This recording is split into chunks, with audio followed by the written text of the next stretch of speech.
Now, I know a lot of you are upset with me because I haven't uploaded a video on this channel in a week, and it's been years since that has been true, so you're used to seeing me covering stories, but the fact of the matter is, I thought to myself, when I went to Nashville and got horrifically murdered because I was not on vacation, I was killed, trust me guys, that, the news will be pretty much the same by the time that I get back. It's not like I'm not gonna see something, or I'm gonna miss something that I've never seen before, and it's gonna be alright. We'll resume regular programming, but the fact of the matter is, today I have stumbled upon a story that I've never seen before, and of course it's out of the city of Oakland, and essentially what happened in this particular story is that an entire contracting firm that got a juicy government contract to repave Oakland streets started the process, realized how insanely dangerous Oakland is, and the construction workers walked off the job. They forgoed those union wages and decided it was not worth their lives to pave the streets in this amazing story out of Oakland, which really goes to show you the destructive nature of crime. Now, we're going to get into this, but before we do, I want to thank everybody who signed up over at actualjusticewarrior.com/join. Give me the money. Give me the money.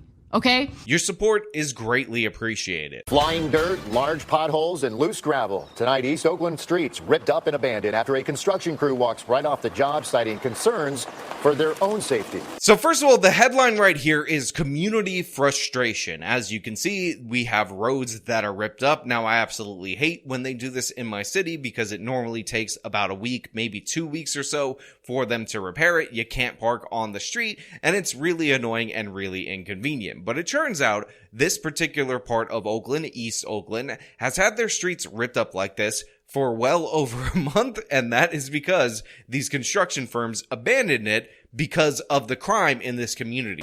It's just in total disrepair right now.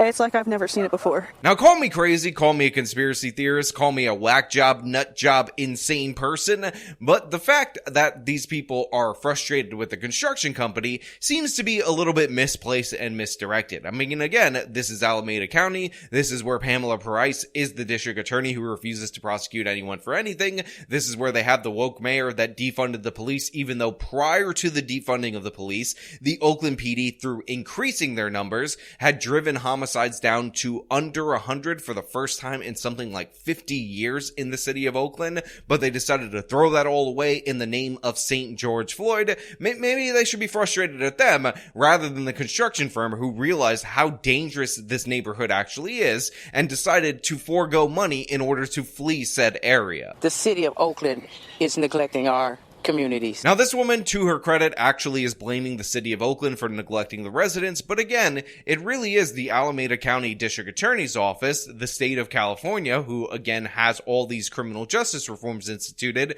that is allowing this to happen. Construction crews working on repaving several streets in East Oakland last month walked off the job. Their contractor pulling out of that project, citing safety concerns. So yeah, the local news states that the reason this construction firm ended up walking off the job is due to the fact that there were safety concerns. So now for over a month, we have this situation in Oakland where the streets are ripped up. And by the way, this is a perfect example of how crime not only causes poverty, but it also causes the third worldization, if that's even a word, of major metropolitan areas in the United States of America. Remember what these people argue against these anarcho-capitalists, against these libertarians, the last refuge of why we need taxes and why we need government. It's for the roads. Well, guess what? State of California, highest gas tax in the union, requires a special blend for gasoline, can't even get their roads paved, can't even keep a construction firm off the job. And what's funny is that they negotiated for this firm to come back, and they were actually supposed to resume work at the day that this segment was filmed, and guess what?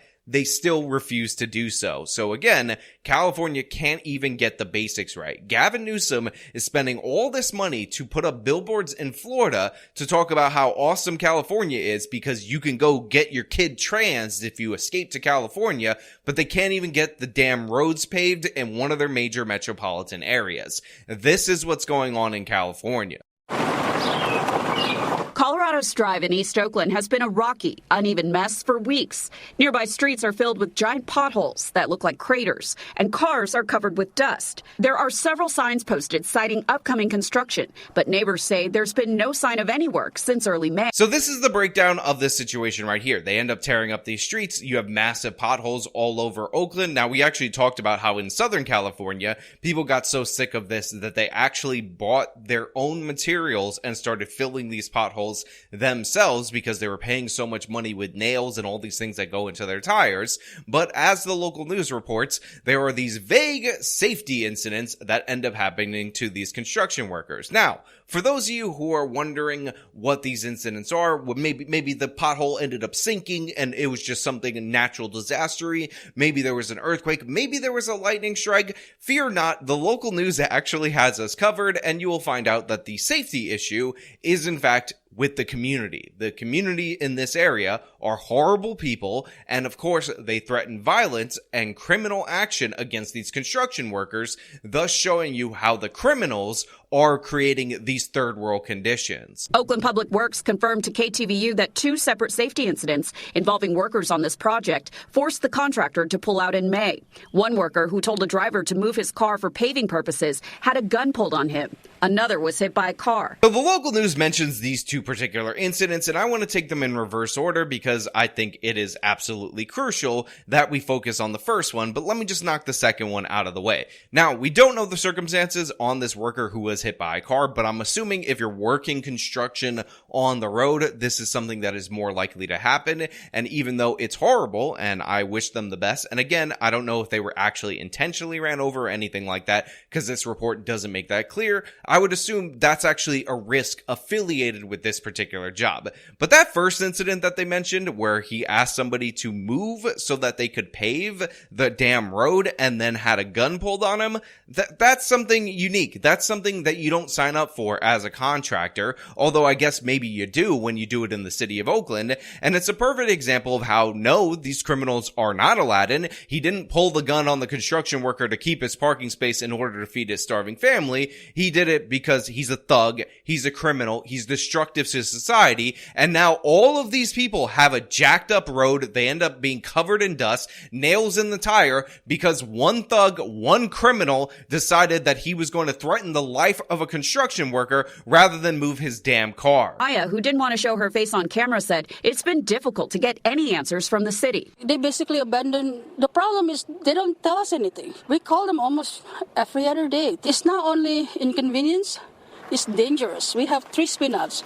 I keep on getting sick because all this does. So first of all, I kind of want to laugh at this particular scene right here because we have this woman, Maya, who's talking about what's going on in her neighborhood. And believe me, I do feel bad for her. I feel terrible for her. She's talking about how she keeps getting sick because of all the dust in the air. But what I find funny about this is that the local news affiliate, the reporter on the scene, is fully masked up with one of those N95 masks or something that has filtration in order to prevent her from getting sick, while this woman appears to be wearing nothing. Also, she's not showing her face in this particular incident, and while I understand that she's upset, while she's hurt, while she's annoyed with the city, the fact of the matter is, you should be naming and shaming the criminal who pulled the gun on the construction worker, because why would I want to return to work here if somebody was threatening to kill me for actually doing the job? The problem is actually within the community right here, the criminality, and they can blame the city of Oakland, and for damn sure they deserve blame for going soft on these criminals, but the fact of the matter is, if I were a construction worker,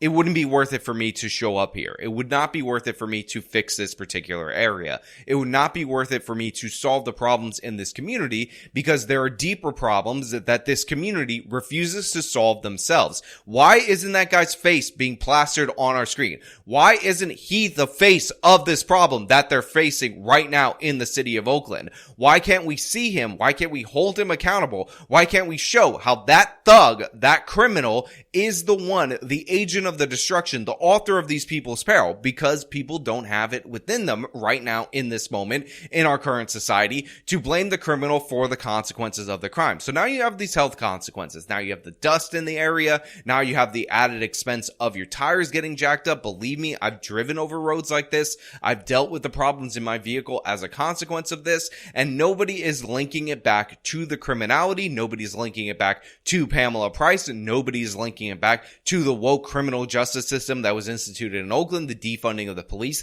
the shortening of the staff of their police department. Everyone's just saying, it's a road broken, city bad. I don't understand why. I guess we inhale dust, and thank God the local news comes with their masks so they don't have to inhale the dust that us riffraff have to deal with.